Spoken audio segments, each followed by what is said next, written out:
Bonjour à toutes et à tous. Je voulais m'adresser à vous et par l'intermédiaire évidemment de la presse aux Françaises et aux Français qui nous écoutent, sachant que depuis 3 semaines, j'ai volontairement peu parlé pour laisser sa chance au dialogue, au compromis et aux discussions de fond.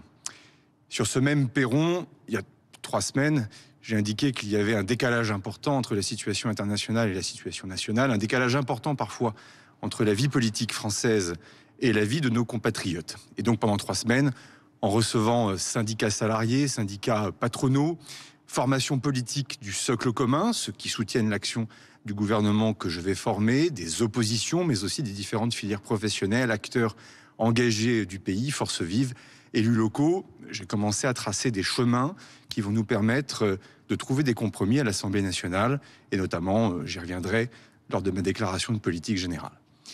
Ce qui me frappe beaucoup, et c'est au fond un peu mon problème, c'est que dans le secret du bureau, dans le secret des discussions que nous pouvons avoir avec les différentes formations, avec les différents syndicats, avec les différents acteurs, au fond, qui peuvent faire avancer notre pays, dans le secret du bureau, les compromis sont possibles, les discussions sont sérieuses, toujours techniques, toujours sincères. Et au fond, ça nous amène à un premier schéma, une première possibilité dans les temps à venir, c'est de se dire qu'une coalition plus large aurait été possible avec un accord de non-censure, c'est-à-dire une capacité pour les formations républicaines à l'Assemblée nationale et au Sénat de se faire confiance avec, au fond, pas pour faire une coalition à l'allemande, mais au moins un texte qui permet de donner de la clarification, de donner de la stabilité au pays. Et surtout, je l'avais dit, pas d'immobilisme, mais donc de faire avancer et donner des réponses pour les préoccupations de nos concitoyennes et de nos concitoyens. Des premières consultations que j'ai eues il y a 3 semaines, il s'avère que pour plein de raisons qui sont d'ailleurs très compréhensibles et que je peux partager, cette possibilité n'a pas pu prospérer.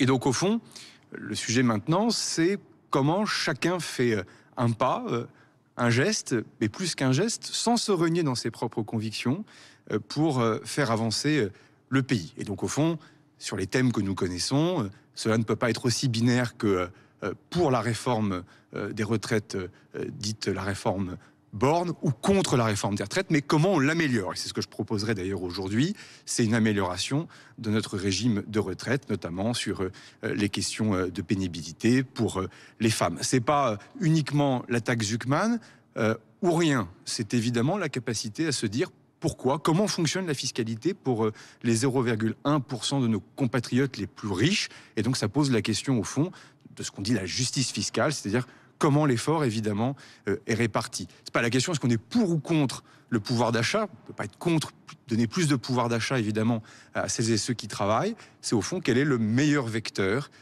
pour le faire. C'est pas est-ce qu'on est pour ou contre une mesure sur l'immigration. C'est au fond pour ce grand défi que nous allons connaître encore dans les décennies qui vont venir, liés au réchauffement climatique, liés au terrorisme au Sahel, au Proche et au Moyen-Orient. Quelles sont les réponses les plus efficaces qu'il faut trouver?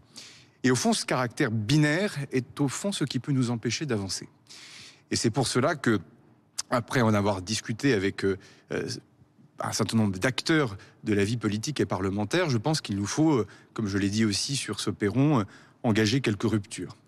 La Ve République, elle est présidentielle, semi-présidentielle, si on est précis, mais elle peut être aussi parlementaire. Et je pense que nous sommes dans le moment le plus parlementaire de la Ve République. Mais pour cela, il faut que chaque député puisse avoir du pouvoir, puisse avoir de la responsabilité, puisse prendre ses responsabilités. Et au fond, c'est ça qui nous empêche d'avancer, c'est la capacité à ce que le débat démarre. Et donc j'ai décidé de renoncer à l'article 49 alinéa 3 de la Constitution, puisque cet article, au fond, permet au gouvernement d'interrompre les débats, d'engager la responsabilité du gouvernement et au gouvernement d'écrire la copie. Et on le sait très bien, je défends la Ve République et sa Constitution, c'est un outil utile, mais c'est un outil qui a plutôt été imaginé par Michel Debré pour contraindre sa propre majorité. Or, dans un Parlement qui fonctionne, dans un Parlement en plus qui a été renouvelé il y a plus d'1 an, qui ressemble aux Français, avec ses divisions, on ne peut pas passer en force et on ne peut pas contraindre son opposition. Renoncer à l'article 49 alinéa 3 ne doit pas nous faire renoncer à ce que la France ait un budget au 31 décembre. Et donc, c'est sur la base de cette nouvelle méthode, de cette rupture, où le gouvernement déporte encore davantage le pouvoir à l'Assemblée nationale et au Sénat, que je vais pouvoir engager un certain nombre de discussions nouvelles ce matin, cet après-midi, dans les jours qui viendront aussi avec les partenaires sociaux, en disant, fort de ce constat, fort de cette rupture, comment l'Assemblée nationale, comment le Sénat vont s'emparer justement de ces différents enjeux. Alors évidemment, le gouvernement va devoir aussi, lui, changer de méthode, bâtir des compromis avant la séance, pendant la séance, parfois aussi après les séances, dans ce qu'on appelle les commissions mixtes paritaires, c'est-à-dire ce moment où l'Assemblée nationale et le Sénat se retrouvent. Et donc c'est aussi sur cette base que je proposerai dans les prochains jours au président de la République une liste de membres du gouvernement qui devront accepter de rentrer aussi dans une nouvelle méthode de partage du pouvoir avec l'Assemblée nationale. Il y aura d'autres ruptures à venir, j'en ai déjà esquissé quelques-unes, en matière de partage du pouvoir dans le pays avec la décentralisation, en matière de partage du pouvoir avec les partenaires sociaux, parce que je crois au dialogue social. En tout cas, ce que je veux vous dire ce matin, c'est que on va y arriver, que pour y arriver, il faut qu'évidemment chacun ait envie d'y arriver, et dès lors que le gouvernement ne peut plus être en situation d'interrompre les débats, il n'y a donc plus aucun prétexte pour que ces débats ne démarrent pas la semaine prochaine. J'aurai l'occasion de revenir devant les Françaises et les Français plus longuement, prochainement, pour faire un point évidemment sur ce qui les concerne pour leur vie quotidienne, sécurité, pouvoir d'achat, sécurité collective avec l'actualité internationale, parce qu'une fois de plus, en 3 semaines, cette rupture, ce décalage, pardonnez-moi, entre la vie internationale et la vie nationale continue d'être préoccupant, on l'a tous vu dans les dernières informations. Merci à toutes et à tous, merci beaucoup.